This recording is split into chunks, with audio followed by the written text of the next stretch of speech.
I love you. I love you. I love you. I love you. 사랑해.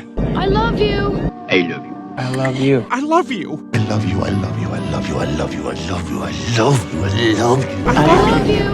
73%. That's the percentage number one song from 1946 to 2016 that are about love and heartbreak. It is estimated that over half of all songs written are about love. This shows deeply how love has been interwoven into our culture. Hey! Sorry I fail. But falling, we fall ill, we fall asleep, we fall apart. So why do we fall in love?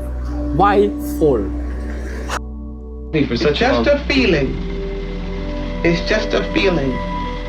It's like, how do you tell somebody how it feels to be in love? How are you going to tell anybody who has not been in love how it feels to be in love? You cannot do it to save your life. You can describe things, but you can't tell them. But you know it when it happens. So this video is an attempt to make sense of the ineffable. What is falling in love really? Is it a feeling or just a rush of chemicals? Why do people cheat even when they swear they're in love? Why do so many marriages end in divorce? Why are so many people single today? Do we need love to complete us? What exactly is love? And why is it hard to find?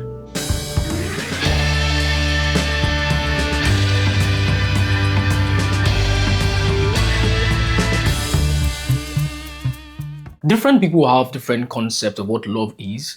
Some say love is a mental illness. It's at times an episodic, transitory, obsessive-compulsive, and emotionally lethal disorder. I believe so strongly in the destructive power of love that it should be the subject of instruction in schools along with sex and driver's ed. Love infects, contaminates, and destroys your will to resist. It destabilizes and knocks you for a loop.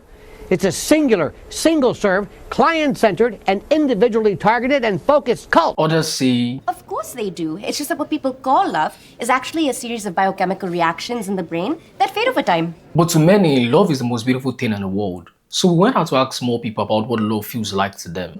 To me personally, I think love is a strong emotion that determines your relationship with someone.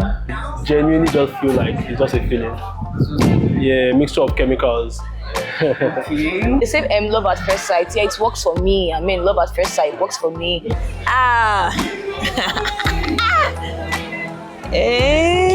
Sometimes I feel like what are the kind of person they go down.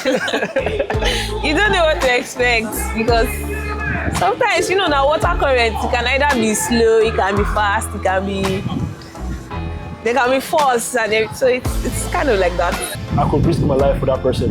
I have cheated on that person before, but I know I could risk my life for that person easily. Like I would not want that person. Like, but you cheated? Yes, I have. Yes. Stupid. Like. You see, the question was fairly simple. What does falling in love feels like to you? And that's why we got those amazing answers. Everybody seems to have an idea of what love is to them. But one interviewee caught me off guard. He said, I don't have anything to say about love. I'm not in love, nobody loves me. I'm looking for money, Yeah. Honestly, I was shocked. He said nobody loves him. He loves no one. And all he cared about right now is money. Reminded me of what Dr. Aron, a research professor of social psychology at Stony Brook University, said in our interview. Language often reveals how we think and feel, and I find it interesting that we say we fall in love. So what does it mean to fall in love? Is there a reason why you think we may use the word fall? Because love seems like it's beyond our control or not a choice. So when the phrase fall in love means to rapidly feel love for someone, and it's like a falling. It's such a change. Not necessarily going to hurt yourself, although they can. I mean, being in love with someone who then rejects you can hurt terribly. It's a major source of depression. It is clear that being rejected in love or feeling unloved can push someone into a depressive, lonely state. And this is surprisingly captured in the 1956 Tom and Jerry episode Blue Cat's Blue. It is a really dark episode, And one of the few times Jerry actually speaks. The episode opens with Jerry saying he's feeling sorry for Tom because Tom has fallen hopelessly in love with a beautiful white cat. Tom tries to win her over, but a richer rivals outshine him. When the jewelry he buys fails to impress her, Tom literally signs away his life to keep up. It cost him everything, even 20 years of slavery just for love. But no matter what he does, Butch always does better. Tom spirals into depression, drinking milk like alcohol, and even tried to unalive himself. Jerry saves him, but Tom remains broken. And in a twist ending, Jerry's own girlfriend leaves him for another mouse. Too bad everybody doesn't have a girl like mine. A girl that loves me and only me, with every bit of her true blue, ever-loving heart.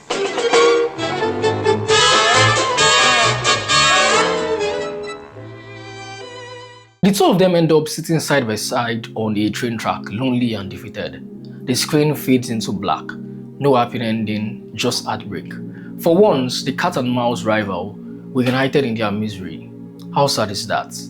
But here's what just happened. You didn't just watch some story, you felt it. And that is what I called loving vicariously. It means to experience love through someone else's story instead of directly yourself. Well, this time it was heartbreak. Watching that Tom scene, many of you probably put yourself in a place feeling what it might be like to be lonely and broken, the way he was. In fact, you might be in the same position before. Loving vicariously isn't a bad thing. Through stories and movies or other people's experiences, it lets us safely explore emotions, build empathy by sharing others' joy or pain, and even find inspiration for our own relationship. However, I would argue that it is one of the major reasons love seems to be hard to find right now.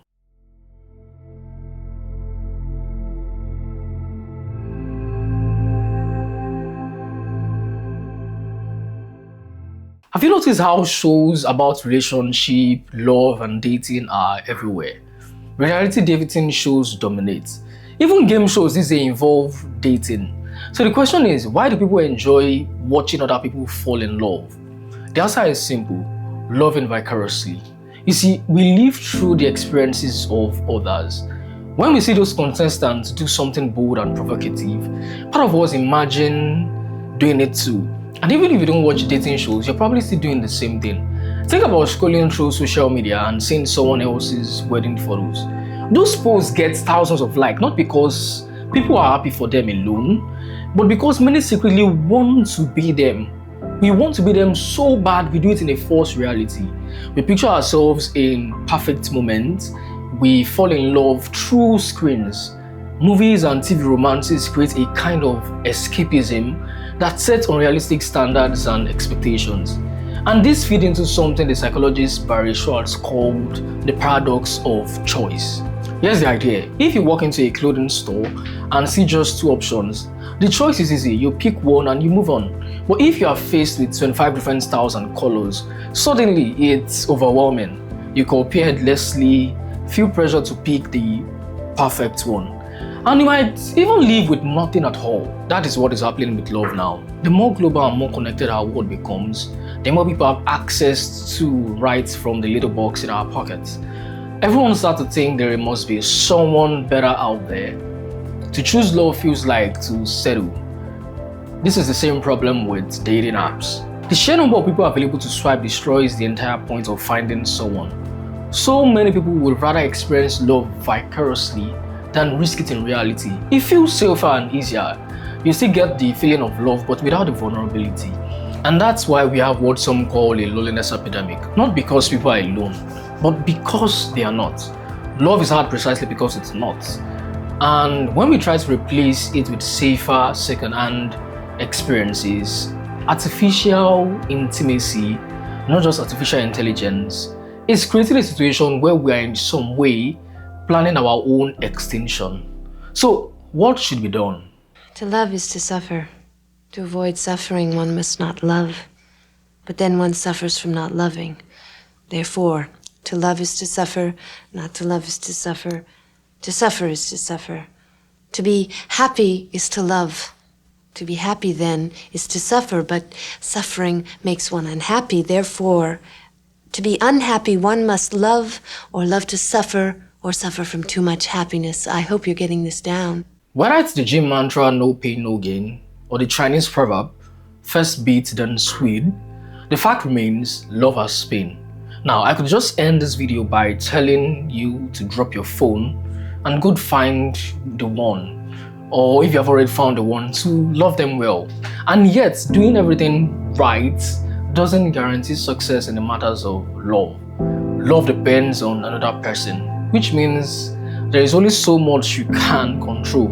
People are inherently unpredictable. Choosing love is a race with variables you cannot predict. So let's end this way. To love is to suffer, to not love is to suffer. So choose your suffering. Subscribe. Why you not subscribed yet?